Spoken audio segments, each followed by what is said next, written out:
नफरत, महंगाई, बेरोजगारी इनकी अब एक न चलेगी।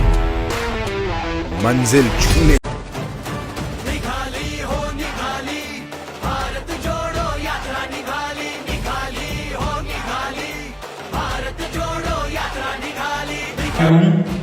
নমস্কাৰ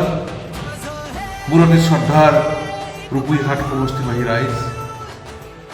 ভাৰত জোড়ো যাত্ৰা অসম এই যাত্ৰা 1 নৱেম্বৰ তাৰিখে শদিয়াৰ পৰা আৰম্ভ হৈছে শদিয়ালৈকে যাব অহা 26 নৱেম্বৰ তাৰিখে আমাৰ ৰূপহীহাট সমষ্টিত পদাৰ্পণ কৰিব এই যাত্ৰা সাম্প্ৰদায়িকতাৰ বিৰুদ্ধে যাত্ৰা এই যাত্ৰা সংকীৰ্ণতাৰ বিৰুদ্ধে মূল্যবৃদ্ধিৰ বিৰুদ্ধে হিংসাৰ ঠাইত প্ৰেমৰ বাৰ্তা বিলোৱাৰ বাবে সন্দেহৰ ঠাইত আস্থা আৰু বিশ্বাস স্থাপনৰ বাবে আজি বিজেপি দলে আমাৰ মাজত বিশ্বাস নাইকিয়া কৰি দিছে হিন্দুৱে মুছলমানক অবিশ্বাস কৰে মুছলমানে হিন্দুক অবিশ্বাস কৰে গতিকে এই অবিশ্বাসৰ ভাৱ নাইকিয়া কৰি আমাৰ মাজত ঐক্য সম্প্ৰীতি একতাৰ বান্ধোন সৃষ্টি কৰাৰ বাবে ধৰ্মনিৰপেক্ষভাৱে যাতে সাহস গোষ্ঠী ধৰ্মনিৰপেক্ষ হয় সাহস গোষ্ঠী ধৰ্মনিৰপেক্ষতাৰ ঠাইত যাতে ধৰ্মৰ লৈ শাসন কৰিব নোৱাৰে তাৰ কাৰণে আমি সকলো জনসাধাৰণ ঐক্যবদ্ধ হ'ব লাগিব আমি হিন্দু মুছলমান শিখ ইছাই যিমান জাতৰ মানুহ আছোঁ আমি সকলোৱে ভাই ভাই হিচাপে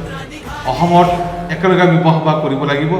আৰু আমাৰ অসমত ঐক্য শান্তি সম্প্ৰীতি স্থাপন কৰিব লাগিব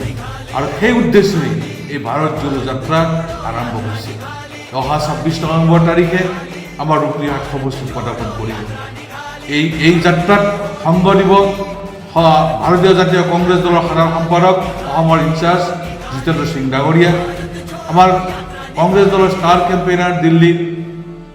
সন্মানীয় আলকা লাম্বা ডাঙৰীয়ানী কংগ্ৰেছৰ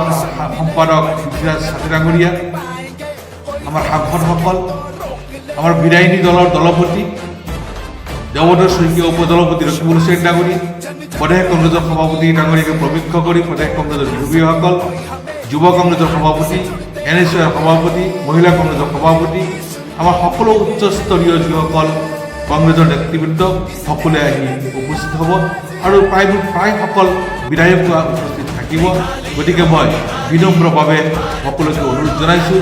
যাতে অহা 26 তাৰিখে ৰূপহী ফাকলি ফিল্ডত 12 বজাত উপস্থিত হৈ যাতে ৰূপহীহাট সমষ্টিৰ গৌৰৱ অক্ষুণ্ণ ৰাখে আমাৰ এই যাত্ৰাই এটা পৰিৱৰ্তন আমি বিচাৰিছোঁ এই যাত্ৰাৰ দ্বাৰাই আমি ৰূপহীবাসীয়ে এটা বাৰ্তা দিব বিচাৰিছোঁ যে আমি হিন্দু মুছলমান শিখ ইছাই সকলো ভাই ভাই আৰু একেলগে আমি অসমখন ভাৰতবৰ্ষখন উন্নয়নৰ দিশত আগবঢ়াই লৈ যাব লাগিব আমাৰ মাজত যাতে বিভেদ নাথাকে হিংসা নাথাকে হিংসা বৰ্জিত অসম হিংসা